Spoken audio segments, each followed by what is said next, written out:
بسم الله الرحمن الرحيم. الحمد لله رب العالمين، نحمده ونستعينه ونؤمن به ونتوكل عليه ونستنصره ونستجيره ونستهديه،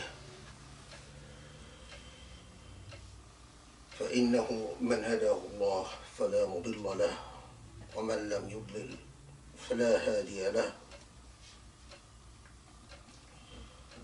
ونصلي ونسلم ونبارك على النبي الأمين والمصطفى الكريم خاتم النبيين، راجين الله أن يكون لنا من الشافعين.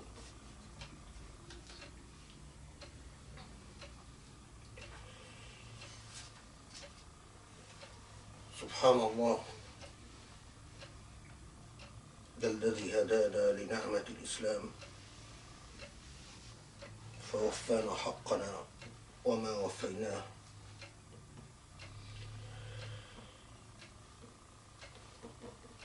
We begin in the name of Allah, praising Allah as Allah deserves to be praised, who has blessed us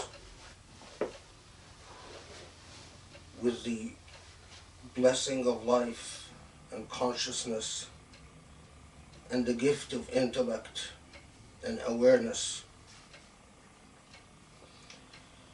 And we pray for peace and blessings upon the Prophet Muhammad, the final prophet, and all the prophets that Allah has sent through the ages and times.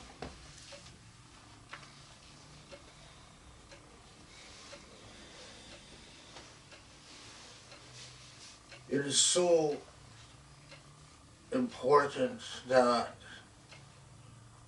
we continue to remind ourselves of the kernel and the core of the Islamic message, especially at a time when Muslims, because of their own weaknesses and vulnerabilities, have been overtaken by so many distractions that it is often difficult in the midst of the folds of confusion and ambiguities that surround our lives to forget the revolutionary moment that the world has witnessed when Muhammad ﷺ delivered the final message to this world. We are the inheritors of this message, but as I have said so many times in the past, we do not live up to the responsibilities and indeed the privileges of this message in the world we live today.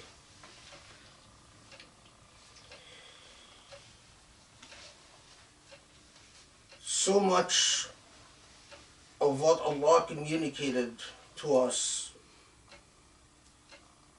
in His book, in Allah's book, succinctly and directly reminds us of our core existence and what it needs to be about and what we ought to be about.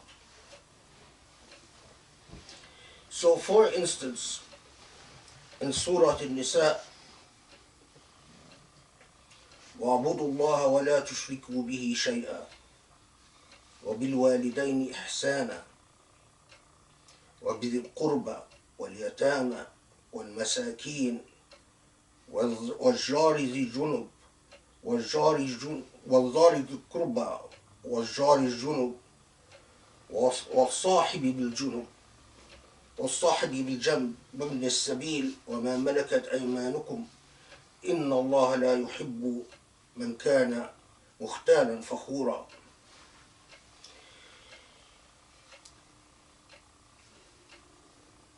Just reflecting on this simple ayah, this one singular entrustment that Allah leaves with us. وَعَبُدُوا اللَّهَ وَلَا تُشْرِكُوا بِهِ شَيْئًا. Worship Allah and do not associate partners with Allah, with all the profound implications that follow from not associating partners. And then immediately, the transformation, the ethical transformation that takes place in the soul of a human being that worships Allah without partners. And this transformation has very concrete results that the Quran reminds us of. وَبِالْوَالِدَيْنِ إِحْسَانًا. It begins with your parents. In fact, in society after society, you can read all the sociological studies that you want, and you will find that an earmark, like a barometer of the health of a society, is the relationship between parents and children, and whether the children honor or love or take care of their parents. Society after society in history, if there is a form of alienation between child and parent, or if children get to a certain age and they become emotionally and morally detached from their parents, that is a sure sign that this is a society in the process of degradation. And subhanAllah, that Allah reminds us of this. It took us centuries of sociological studies to in fact empirically verify that the essential unit of health in a society is that relationship between the child and parent. And so Allah begins immediately after وَلَا تُشْرِكُوا بِاللَّهِ, that do not associate partners with Allah. وَبِالْوَالِدَيْنِ إِحْسَانًا. Honor your parents. وَذِي الْقُرْبَى وَالْيَتَامَى وَالْمَسَاكِينِ وَالْجَارِ ذِي الْقُرْبَى وَالْجَارِ بِالْجُنُبِ, or al-junub. Right after the parents, family members. After family members, orphans. After orphans, the impoverished and destitute. وَالْجَارِ ذِي الْقُرْبَى وَالْجَارِ الْجُنُبِ وَالْصَاحِبِ بِالْجُنُبِ. The comprehensiveness of this is astounding. So after near of kin and relatives, orphans, and then the needy, and then the neighbor who is of kin, and then neighbors who are not kin. So neighbors that actually do not have a blood relationship to you. And friends at your side. Friends at your side is what we would call in our contemporary language acquaintances or familiars. People that you have sufficient consciousness of their affairs, of their well-being, so that you in fact would know whether they are whether they're suffering, whether they are in need, but you do not otherwise have a steady relationship with. وَابْنِ السَّبِيلِ, and the traveler. وَمَا مَلَكَتْ أَيْمَانُكُمْ, those who your right hands possess. Now, of course, right hand possess historically and linguistically is not limited, as some people understand it to be, to slaves. But in fact, anyone who falls under your governorship or who you have authority over so that you can materially affect the trajectory and the fate of their life. So, وَمَا مَلَكَتْ أَيْمَانُكُمْ, if you are an owner of a business and there are people working in your business, technically they would fall under those that وَمَا مَلَكَتْ أَيْمَانُكُمْ, because you affect their fate. You directly influence. You have a responsibility, a duty, a legal and moral duty towards them. Anyone that works in your home in this moral, ethical sense is milk yamin, because again, you affect their fate. Anyone that you have an ethically founded relationship of guardianship and due care.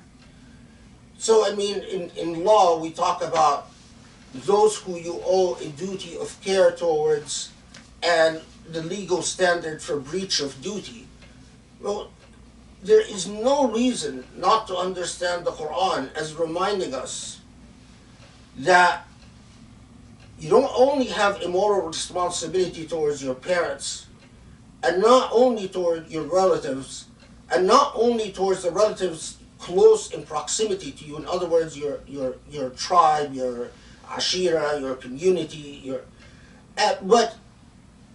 and not only the acquaintances that are in your life and the connections and the relationships, but even those who pass through your life, the wayfarer, those who pass through, those who come and go, and anyone, in fact, that you have a duty of care towards.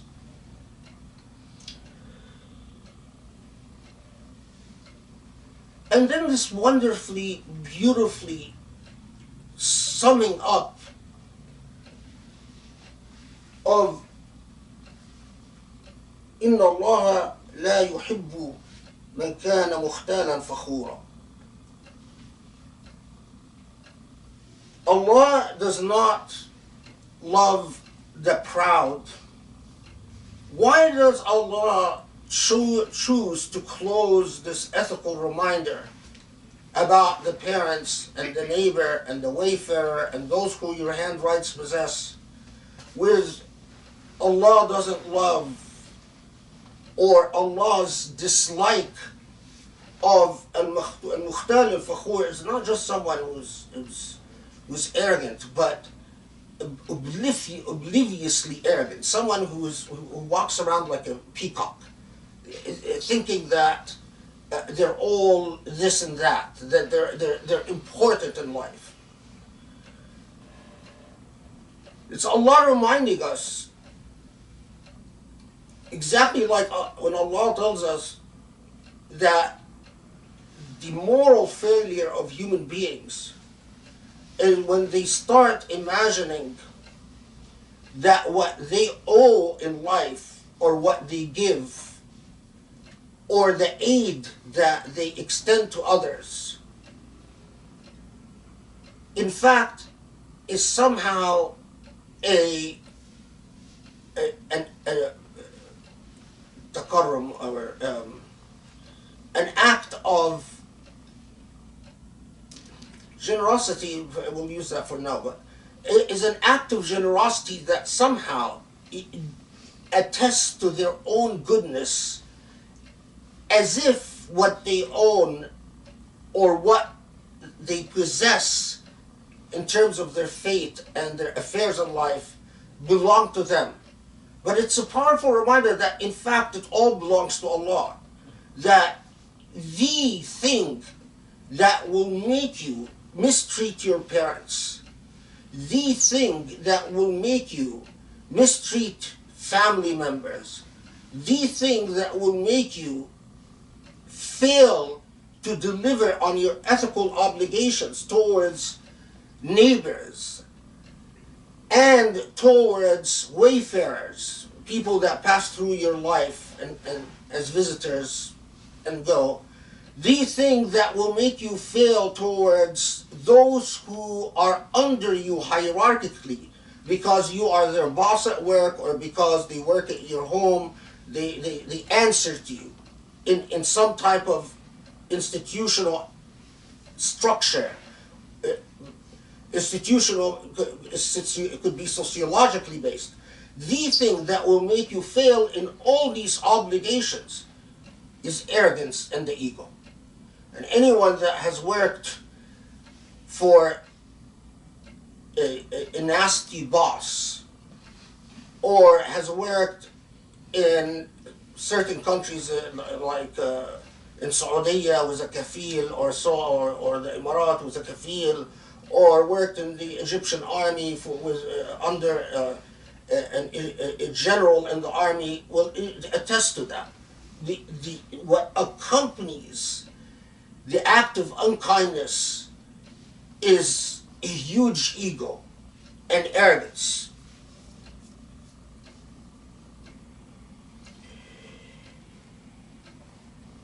Allah follows this in Surah An-Nisa. الذين يبخلون ويأمرون الناس بالبخل ويكتبون ما آتاهم الله من فضله وَأَعْتَدْنَا لِلْكَافِرِينَ عَذَابًا مُهِينًا. Those who are miserly and enjoying miserliness on people and conceal the bounty that God has bestowed on them, we have prepared for unbelievers a humiliating chastisement. وَالَّذِينَ يُنْفِقُونَ أَمْوَالَهُمْ رِئَاءَ النَّاسِ ولا يؤمنون بالله ولا باليوم الآخر ومن يكن الشيطان له قرينا فساء قرينا. And those who spend their wealth to be seen by people, nor do they believe in God and the last day, and whoever has Satan for a companion, an evil companion indeed is Satan. Immediately after the first ethical lesson that we are reminded of, and after reminding us that it is the ego and arrogance that often obscures the ethical perception of people, even towards their own blood, even towards their own parents, leave alone all the other categories in life.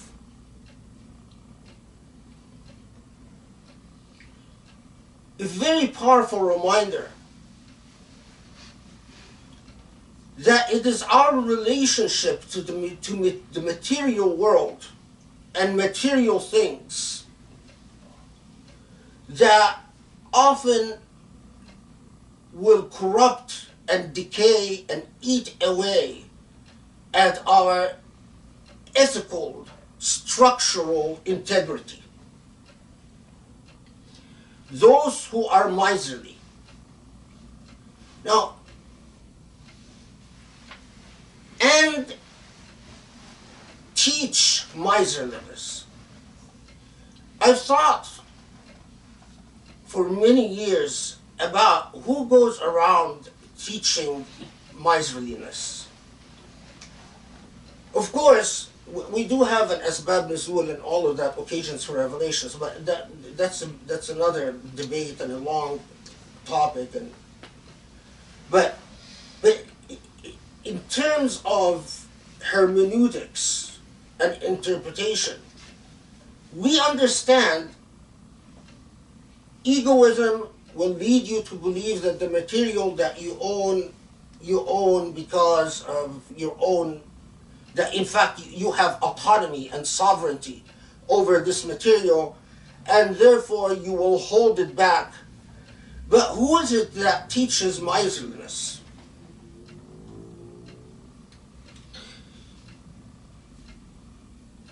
Every ideological or philosophical doctrine that teaches people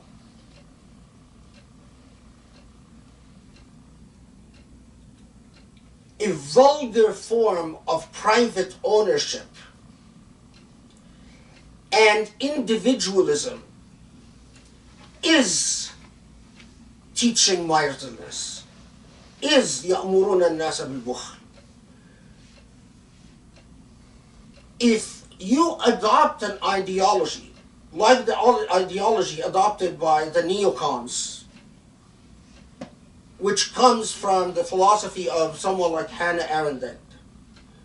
Hannah Arendt, in books like The Godhead, or The Fountainhead, I don't remember exactly, but she's written a lot of books with the same idea, the same thing, who argues that individualism is not just a virtue, but that in fact a human being, it's a moral failure to care for others or to take responsibility for helping others.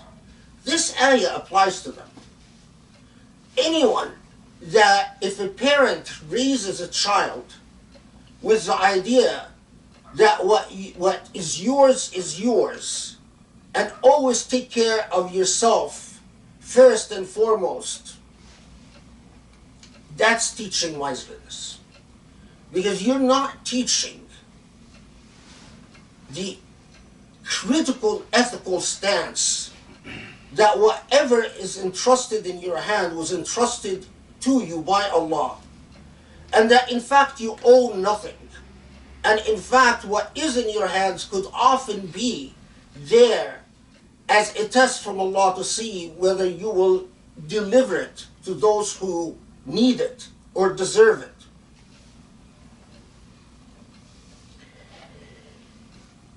And that is not why وَيَكْتُمُونَ مَا آتَاهُمُ اللَّهُ مِنْ فَضْلِهِ. Concealing. Again, I reflected for a long time about, so is concealing the blessings of Allah is simply that I hide it or I don't tell people about it? Am I concealing the blessings of Allah when I put my money in the bank and refuse to tell someone my bank account? That's not it. Or if I pretend that I don't have expensive suits, so I wear inexpensive suits, is that kitman ما أتاني الله من فضله? Not likely. Hermeneutically, what makes sense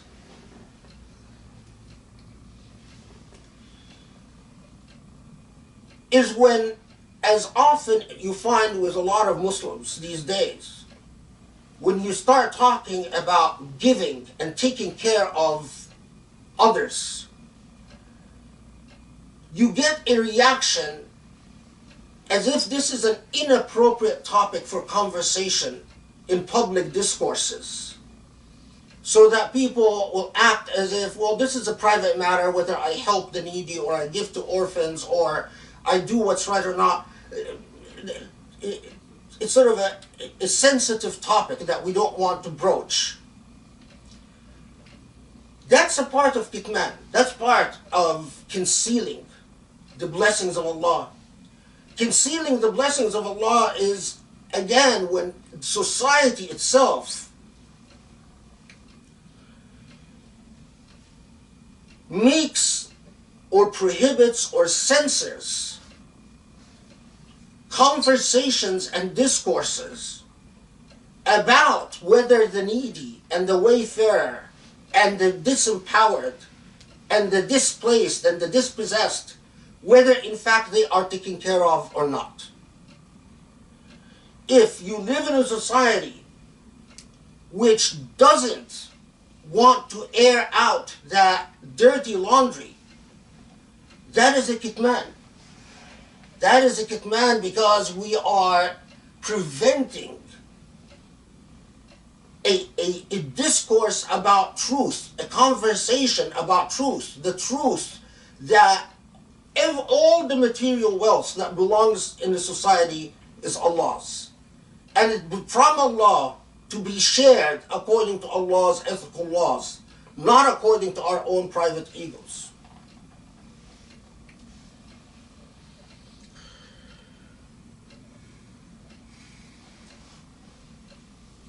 But again, Allah reminds us of something. We witness the consequences in breach. Sometimes the biggest affirmation of an ethical lesson is in observing and studying the violations of the ethical lesson, not in the actual execution of the ethical lesson. Those who spend ri'a al-nas, those who spend simply as to show off. And here my memory goes to so many situations in Islamic centers all over the United States that I've been involved with, where I find wealthy people will spend in situations where they will reap the benefit in respect and augmentation. In other words, they will spend money to take care of an Islamic center, but in return they expect to be on the board of directors, to be on every advisory board, to be looked up to and talked to. And that's ri'a al-nas. Ri'a al-nas is not simply saying, look what I've spent, but it is in fact the subtle social dynamics by which we elevate the rich into a position that is not well deserved, because, again, wealth belongs to Allah. The final point that has accompanied me for most of my life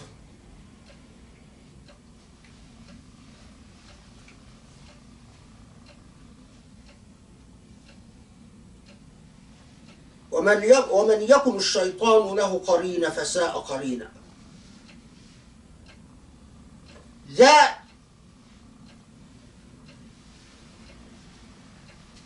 whose companion Satan becomes, or those whose, can you imagine that the way that you treat your parents, the way that you treat family members, the way that you treat neighbors, the way that you treat your society, the way that you treat your employees, the way that you treat those who work in your household, the way that you treat those who you have an authority over, the way that you talk about wealth, the way that you talk about wealth, the way that you talk about rights, the way that you talk about ethics, the way that you talk about materialism, the way that you talk about individualism, all of that, if not handled morally and correctly, can create a situation where effectively shaitan, Satan, becomes your companion. Now, of course,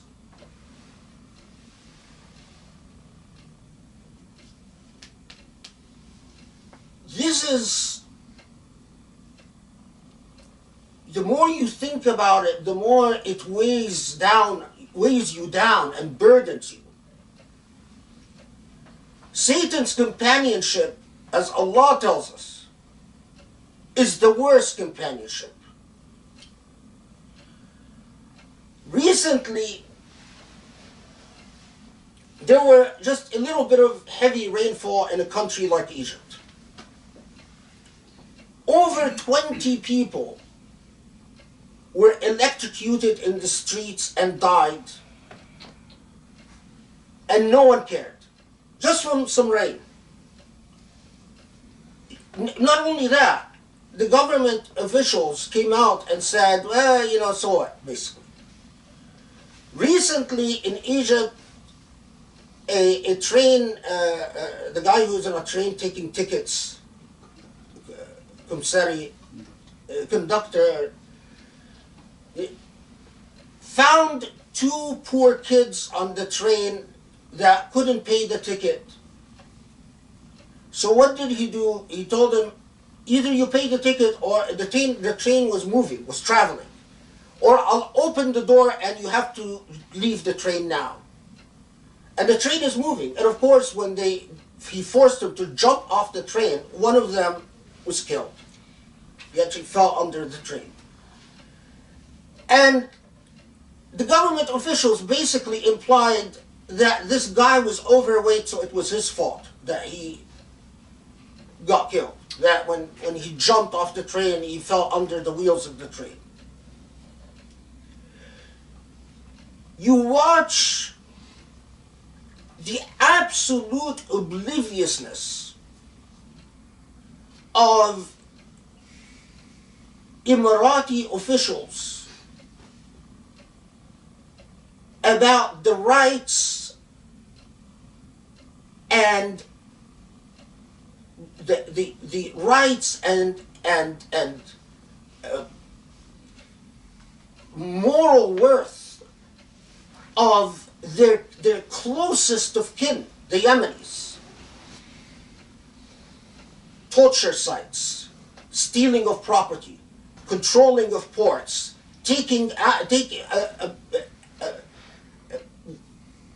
stealing the wealth of a beleaguered country like Yemen. You watch the remarkable lack of moral empathy to the suffering of Muslims, from the Rohingyas to, well, before that Bosnia, but the Rohingyas to the Kashmiris to Muslims in China.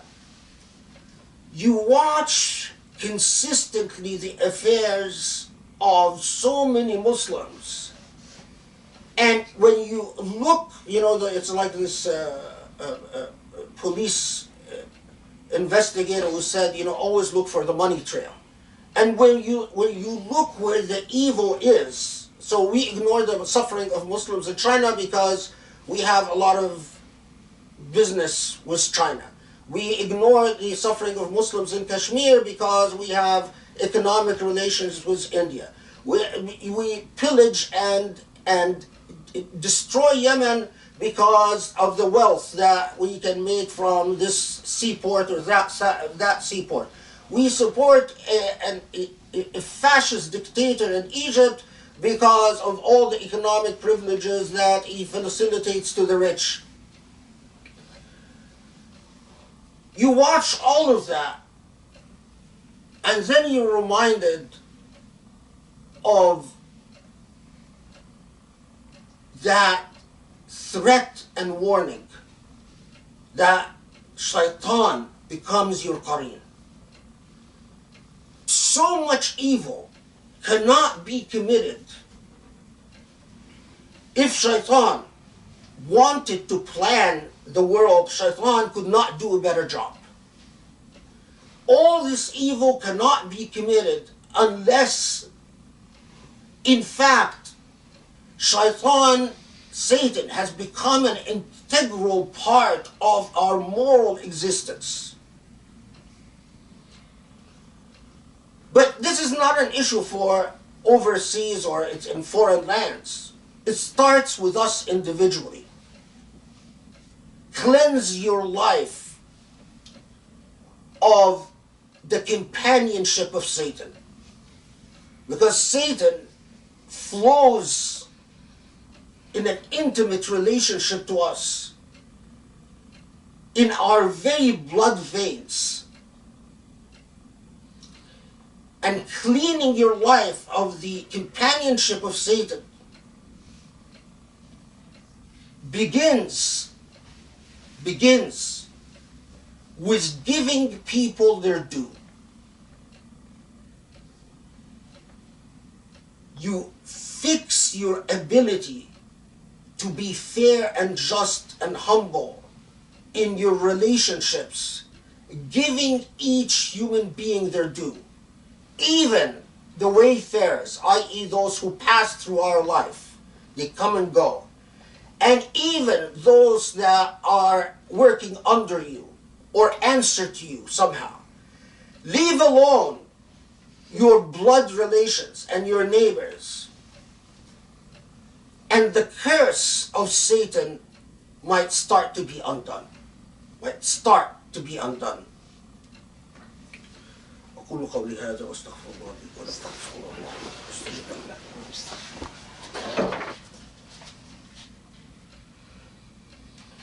بسم الله الرحمن الرحيم الحمد لله رب العالمين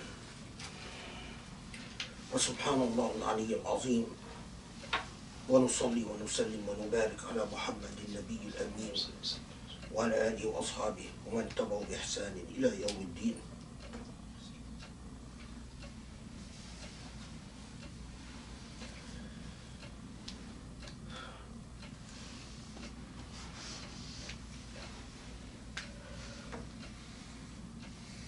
Each of us must look in the mirror and ask the very, very difficult question. Not, is there a ghost in my life? It's like being haunted. But is there a demon that accompanies me? Is there a shaitan that is my qareen? I say this in very pragmatic, practical ways. I've spoken about the Muslim ban in several recent occasions. Yesterday I read a report from CNN that the Trump administration is now going to add a few more Muslim countries to the Muslim ban. Already, so many Muslims from Yemen and Syria and other Muslim countries, the 7, suffer enormously because of this Muslim ban. And now more Muslim countries are going to be added. And then I am reminded of these Muslims who actually wrote defending the Muslim ban. These Muslims who actually wrote saying, it's not a Muslim ban. Trump didn't do anything wrong. This doesn't involve a human rights issue or a constitutional rights issue. And I've answered and I responded to that. But I asked myself, when I see something like this, Muslim support and what follows Muslim support meaning Muslim American organizations that supported the Trump administration and continue to support the Trump administration and in fact work with the Trump administration. And what is the result? More Muslims are going to suffer. And then, as I said before, some fellow goes to somewhere and from a respected Muslim institution and says, it's just 1.5 million Muslims suffering in the world. Out of 1 billion Muslims, that's not a bad situation. We Muslims are fine. And I ask, how much of our life is shared with the devil? How would you see this level of evil? When Rasulullah ﷺ tells us, the Prophet tells us, a Muslim, akhul Muslim, does not surrender him and does not fail him A Muslim feels for a Muslim as if the parts of a single body. And then we find Muslims in the United States that say, so what? There are Yemenis and Syrians suffering because of the ban. Just be patient. Sabr, brother. Have they read the Quran? Do they understand what Islam is even about? How much of the devil is our qareen, is our companion? How much of our life has become contaminated by the devil, by the satanic influence? Because when you stop caring about the suffering of others, that's a satanic influence. When you learn about, I mentioned that I was working on human rights support on about women being raped in Egyptian political prisons. When you hear about a report like that, and then you just go to your job and fill your stomach with a hearty meal, and then spend money on your bills and say, I'm not going to.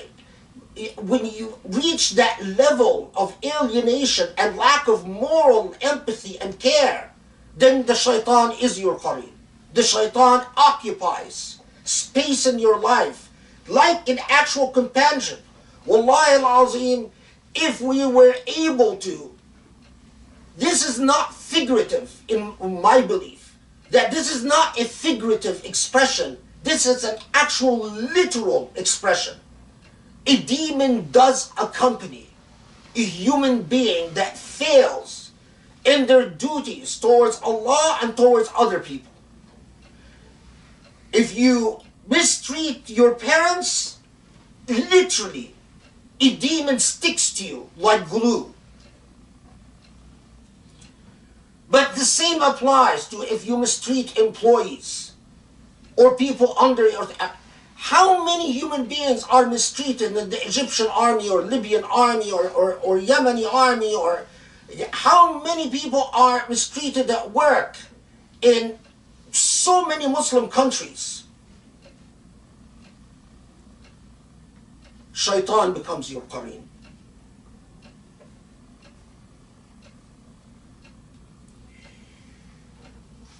How else, when Allah subhanahu wa ta'ala reminds us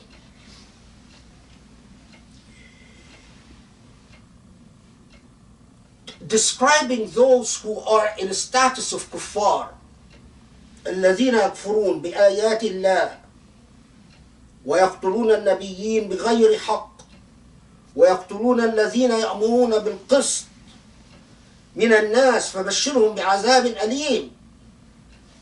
Those who commit acts of kufr, kill prophets, the age of prophets have ended, but kill those who advocate for justice. Wherever you turn in the Muslim world, you find those who advocate for justice either being killed or in prison or being tortured. When we get to a point that as American Muslims, we know about الذين يأمرون بالقسط, like someone like Sheikh Salman al-Oda, who has dropped from the discourses of Muslim American organizations nearly totally. No one thought, other than maybe CARE is the only exception that I am aware of. We have stopped caring about ethical values, even to that extent.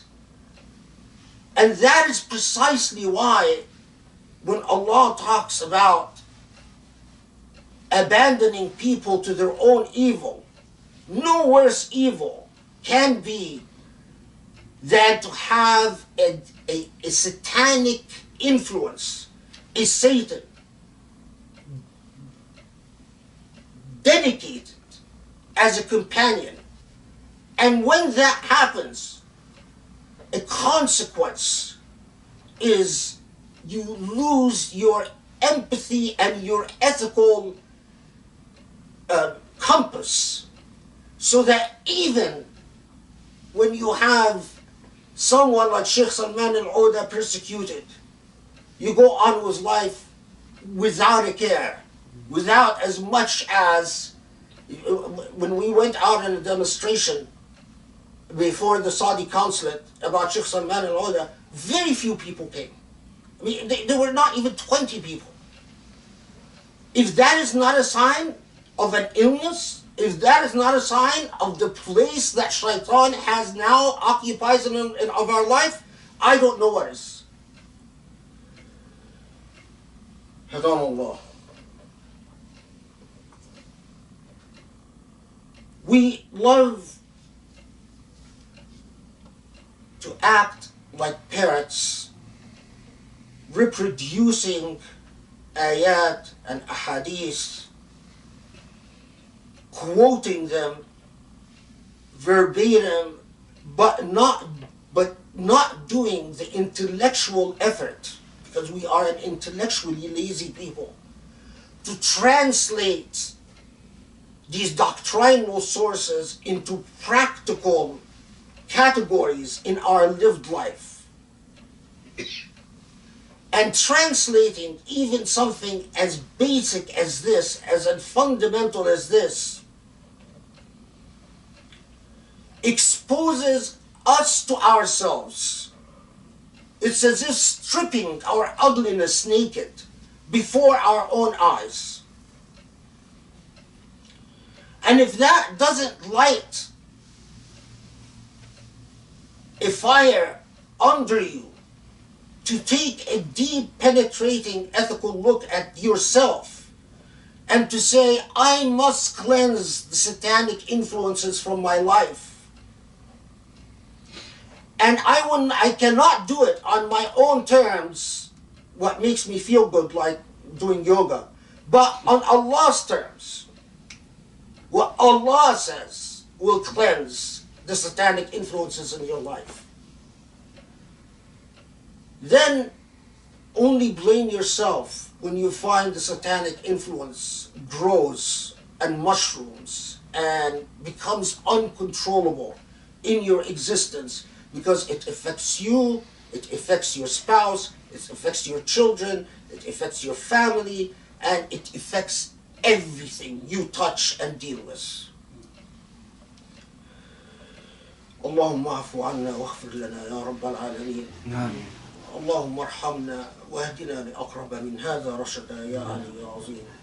وانصر الإسلام وأعز المسلمين بفضلك يا كريم يا رب. Allah, forgive our sins and guide us to your path. Aid us, be in the aid of truth and justice, and that we uplift the message of Islam and live up to what it demands of us and its beautiful ethical message. Ya Rabbal Alameen.